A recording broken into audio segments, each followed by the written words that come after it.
Wait, what? Pia Wurtzbach hindi raw marunong mag-English ayon sa isang netizen. Paano niya kaya nasabi iyon? Hindi raw marunong mag-English si Pia Wurtzbach at nga daw kapag nagsasalita. Ito nga ang hirit ng isang netizen na paulit-ulit na nagkokomento sa ilan sa ating mga contents. Pero teka lang, kung ganoon, paano siya naging Miss Universe at nakapagbigay ng mga speech sa iba't ibang international events?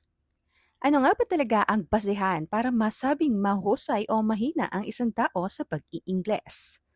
Kamakailan nga isang netizen ang nag-iwan ng komento na nagsasabing hindi raw marunong mag-English si Pia Wurtzbach at tila wala raw itong masabi kapag nasa interview.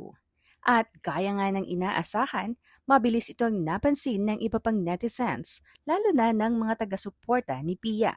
Pero dito nga pumapasok ang isang mahalagang tanong. Ano nga ba ang ibig sabihin ng magaling mag-English? Base ba ito sa accent? Sa bilis magsalita? Sa lalim ng vocabulary? O sa kakayahang maiparating ng malinaw ang iniisip? Dahil kung susuriin natin, maraming tao ang napagkakamalang hindi magaling mag-English.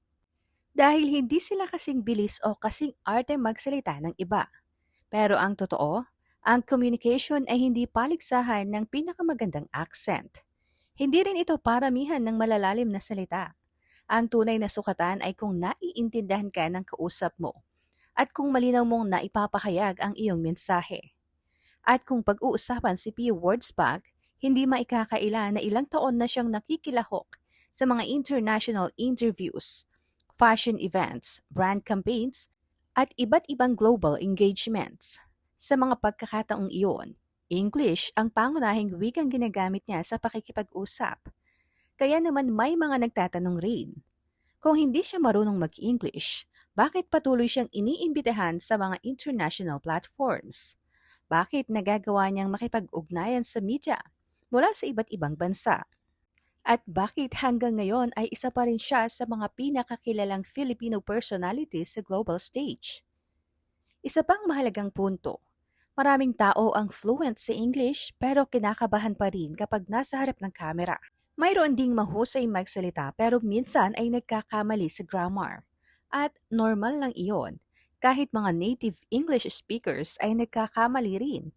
Ang pagiging mahusay sa isang wika ay hindi nangangahulugang perpekto ka sa bawat pangungusap. Sa katunayan, maraming communication experts ang nagsasabing mas mahalaga ang confidence, clarity at authenticity kaysa sa pagiging flawless.